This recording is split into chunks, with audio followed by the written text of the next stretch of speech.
girls who nerdy, but when they dance, they be saying, ow. This episode discusses mental health and mentions of suicide, self-harm, and psychiatric care. This subject matter could be triggering for some. Hey, y'all. It's Ty, your HBSC, your head blurred in charge, and I'm sorry if I'm a little out of breath. It's because I was trying to get into position so that I could do the video of this episode. And the reason why I am appearing the way I'm appearing, for those of you who are watching the video, is because I wanted to make sure that most of me could be seen. And if you're looking right now, you can see that I am wearing hospital socks because I want to talk about my 48-hour hold in a psychiatric emergency hospital. So, yes, we are at the end. It's the last day of Mental Health Awareness Month. As someone who has worked in the field of social work, casework, mental health, what have you, I'm all too familiar with working with people who manage their mental health, whether it be through taking medication, through counseling and therapy, behavior modification, through hospitalization, through institutionalization, whatever it is. I myself was diagnosed with anxiety and depression, maybe around 2014. Although I know that it's something that I have been struggling with for much longer than that, but I got a diagnosis in 2014. I was always a very optimistic kid and young person. I didn't understand why or when things went wrong. And when they did go wrong, when there were situations that were out of my control, I would get completely worked up. For me, I would say I present more with anxiety than I do depression, even though I do have depressive episodes and they are not fun at all. But yeah, I just want to talk with y'all candidly about um, mental health and mental wellness and my personal experience with it as a queer Black woman. So, yeah, a couple weeks ago, end of April, so maybe not even a couple weeks ago, it was like a month ago. Without getting into too much because there is some legal stuff involved, I was dealing with a lot. Understatement of the year. Those who know me, those who know my situation, know that I was dealing with an impossible amount of stress. I wasn't getting sleep, not because I was necessarily so stressed out I couldn't sleep. I wasn't getting sleep because I was being purposely sleep deprived. I had to take certain measures in my home to keep my home safe. And it was really driving me up the wall. I was living in a constant state of fight or flight. I had nothing left for myself or to myself. And something that I have been having discussions about and reading articles about and understanding within myself and amongst my Black sisters is that our anxiety and depression and other mental health conditions present very differently from the masses, right? When we are anxious, we tend to internalize a lot of things, right? Because we as Black women have been unfairly tasked with taking care of everything and everyone all the time, leaving ourselves on the back burner and not knowing what to do, coping with little to no assistance, having to make $1 out of 15 cents, like everything, having to do everything. And so a lot of times our anxiety presents as just us internalizing everything until one day we snap. And it's unfortunately looked at in a negative light. I remember I was working at this terrible work environment. I was so overwhelmed and frustrated with the blatant racism and prejudice that was being displayed on a daily basis by my dumbass coworkers. And we were all on a Zoom call, and one of my coworkers said some stupid shit, and my canker sore of a supervisor who was fired last year finally gave her kudos for sharing her truth or whatever the fuck. It was some stupid racist shit that she said. And I remember feeling so overwhelmed and frustrated because I had been battling and trying to help these dumbass people understand you can't talk that way, like this is racist. And um and then for her to say that and my stupid ass supervisor to support her, I was so overwhelmed that I started kind of like crying on camera while we were on the Zoom call. And I had to like turn off my camera and text with my direct supervisor to let him know, like, this is not okay. And I remember when my former director, the canker sore, who was fired last year, stupid bitch. I'm sorry. That's another story for another day. But anyway, I remember when she and I had spoke later and she's like, and I saw you crying on camera. I was so concerned. I really wanted to make sure you're taking care of your mental. But she didn't say it in a way like she genuinely cared. She said it in a way like I can't handle anything, which is far from the truth. I was handling a lot. And rather than acknowledge the fuck shit that was being done, it was put on me like I'm fragile and I just can't handle it and I'm sensitive. And no, that's not what it was. So, we as Black women, we handle a lot until we can't anymore. And on April 29th, actually, that evening before April 28th, I couldn't handle it anymore. I had a panic attack. I've had a few panic attacks over my lifetime. I'm 42 years old, and so I've had a few panic attacks. I think the last one I had before the one I had a month ago was like maybe last year, late last year. And because of the amount of stress I was in, they were happening more frequently than they had in the past. For me, the way that I feel panic attacks is just feeling a complete and utter loss of control, feeling like I can't breathe. I usually like flail my body.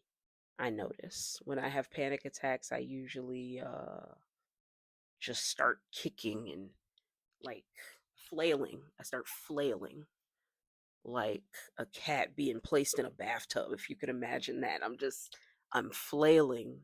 And then typically when I'm done flailing, I just curl up in a ball. And it's hard for me to breathe. And it's hard for me to speak. And I'm crying and I'm screaming. I usually will throw something. I think this last one I ended up throwing a chair in my room, and then I was flailing on the floor, and then I got into a ball, and I'm crying, and I was able to call my relative to come help me, and that always helps too. There have been times I've had to call for help, and I know the right people to call for help. I know who absolutely not to call. I usually don't call people who make the situation worse. And unfortunately, I have had people in my family who make the situation worse when I call them. But then I also have people who are my friends and family who are able to ground me and to remind me to breathe. The next day, I was fine, but I knew I couldn't keep living the way I was living. I was completely unhappy and I felt isolated and trapped. And to be completely honest, y'all, I didn't want to live. Just a month ago, I was suicidal. And that next day, I took myself to the hospital. I made the calls I needed to make the arrangements that I needed to make, and then I took myself to the hospital. and I told them I was having ideations, suicidal ideations. And also, and I'm not tempering my language for social media. If this gets taken down, oh fucking well. We got to call a thing, and I was suicidal. I wasn't thinking of unaliving myself. I was thinking of killing myself. And I was feeling like I wanted to self harm. I haven't self harmed in over 12 years. So that was a big deal. And I knew I needed help. And I knew it had to be something drastic.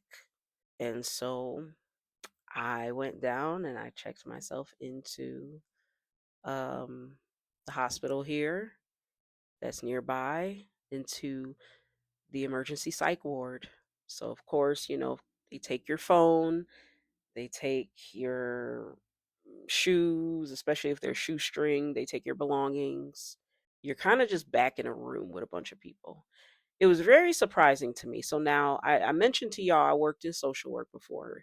There have been times where we've had young people who had to go into ECMC, psychiatric, for, you know, some of their psychiatric needs and, behaviors and other things that warranted that kind of intervention. So there have been times like when I worked in the group home where we had kids who were in CPEP, and as a staff member, you have to physically sit there with them until they're discharged or until one of your coworkers can come and relieve you. And you're kind of just there. You're there while the nurses take your vitals, and the social worker is talking to you, and the psychiatrist will assess you. And also, they're monitoring you while you're in there. There are cameras. But this is the first time I've ever really been for myself and been on the adult side. One thing is they don't separate the genders. You know, you just in there with everybody. What they do is though, they separate the baseline people from the people who are a little bit more dangerous, who are acting out, who are throwing things, who are yelling, they separate you from them. But even on the side where there was more baseline people, you had people who were acting out, yelling out, teasing other people. It was just oof. Honestly, y'all, it was scary. It was scary. I quite literally stayed in the same chair, which folded out into a bed. I stayed in that same chair the entire 2 days I was there. I only got up to use the bathroom and to eat when they put the food out, and whenever they needed me to talk to the staff. But I was there. I didn't really communicate or talk to anybody else that was there. I didn't want to. I knew, okay, this is where I need to be to keep myself and others safe. And we'll go from there. There was people there that was all hanging out together and being friendly with each other, and I was just like, for me, I'm like, this is not America's Next Top ECMC Psych Ward best friend. I didn't want to talk to nobody. And I realized some of those people had probably been there for a few days. And so you got to make connections where you can, I suppose. And that's the thing, too. You don't know everybody's situation. Not everybody has resources or help or people on the outside who's going to show up for them while they're in this situation. You had people there who were basically asleep the whole time. Some people were there detoxing. I'm imagining. I also did hear that sometimes people who are houseless will, go into the psych ward because at least, it's food, it's somewhere to sleep, it's a shower. So you got people from all walks of life, all different kind of backgrounds, all different type of mental health conditions that are all in one spot together, just trying to figure out what's next. And so for me, it was a lot of sitting by myself, doing a lot of thinking. Like they did have a TV on. So every so often I would look up and, watch the TV just to pass the time. They were showing they had it on FX, and it was a lot of Marvel movies playing. So that was all right. But one thing I really appreciated was the support that I received from much of the hospital staff, especially the social workers, who didn't just dismiss me or my situation, but really understood the amount of stress that I was under and supported me. And that was something I needed because not everybody's going to think that way. Especially given my particular situation. People are very judgmental. People want you, especially as a Black woman, to just figure it out, suck it up, because that's what we always do. That's what we've always been expected to do. And I couldn't anymore. And as crazy as this sounds, I was grateful to have the 2 days to just be away from everything and everybody. So, I was discharged shortly after, like the following day. Um, Came home with these nifty socks. And my therapist followed up with me and my aunt and my best friend, the people who really know me and understand me and understood my situation and wanted to make sure I was okay. I'm still healing because now it's like, what do I do with myself? My situation is completely changed. Now, what do I do with my life? My life has been about, for the most part, this one entity for so long. And now that that is not present, okay, where do I go from here? I'm still figuring that out. And I'm giving myself the grace and the patience and the space to figure that out, you know, because it's been waves, right? Because this stuff comes in waves.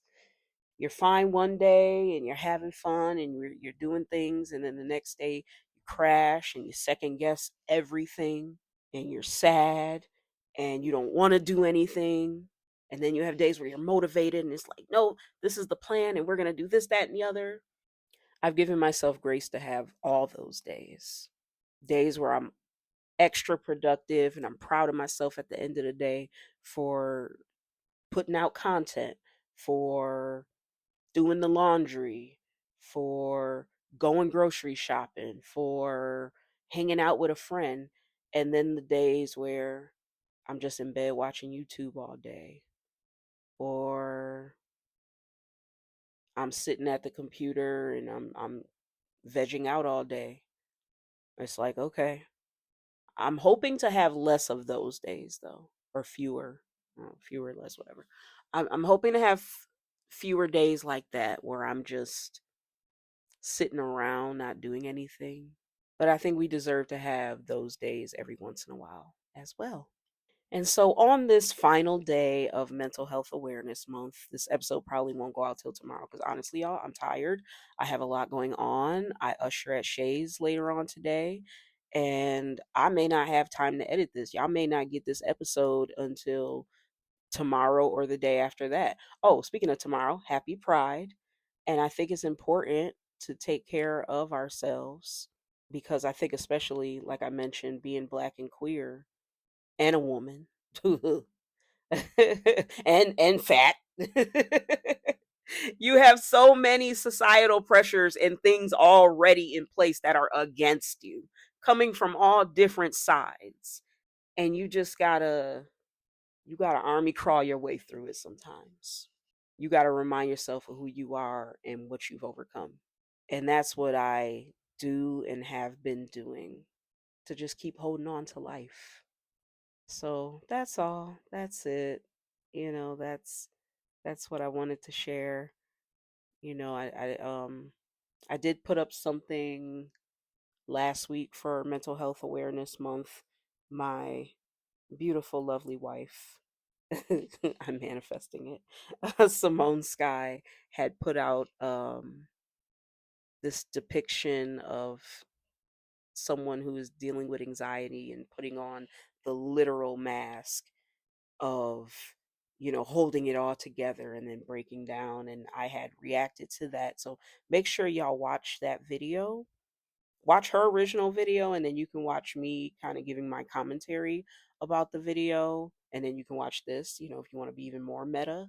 But anyway, but that's what we do. So I want to encourage everybody to take care of themselves, to not hide. Find somebody you trust that you can open up to about your struggles. We're not on an island by ourselves. And it's important, even if you don't have a therapist or a counselor right now. I would hope that there's at least one person you can identify that's in your corner. Find your community that uplifts you. Man, I have a great community of Black people, Black queer people, women, Black women, artists who who really who really fuck with your girl. And so grateful for that. Grateful for y'all. Take care of you. Take care of your mental health. Take your meds if you're on medication to help regulate some things, cuz just like we need to take medications and do different things to take care of ourselves when we're sick, it's the same thing with our mind. If something is off, if you're prescribed medication to help that balance, do that. If you have other holistic ways of taking care of yourself, do that. If you have people that you talk to who understand you, who can help you kind of get grounded, talk to them. And also do that self talk to build yourself up. Because at the end of the day, is you versus you. And so thank y'all for tuning in to this episode. I will be back with another episode where I'm reviewing Sinners, of course, because it's my favorite movie. And I already did part one, which is available on, YouTube and wherever you listen to podcasts. And then I'll be doing part two. It was going to be one episode, and then I broke it into like a couple of parts just because it's so layered. So stay tuned for that. And thank y'all for tuning in. Ty out. If you or someone you know is in need of support, call the Suicide and Crisis Hotline at 988.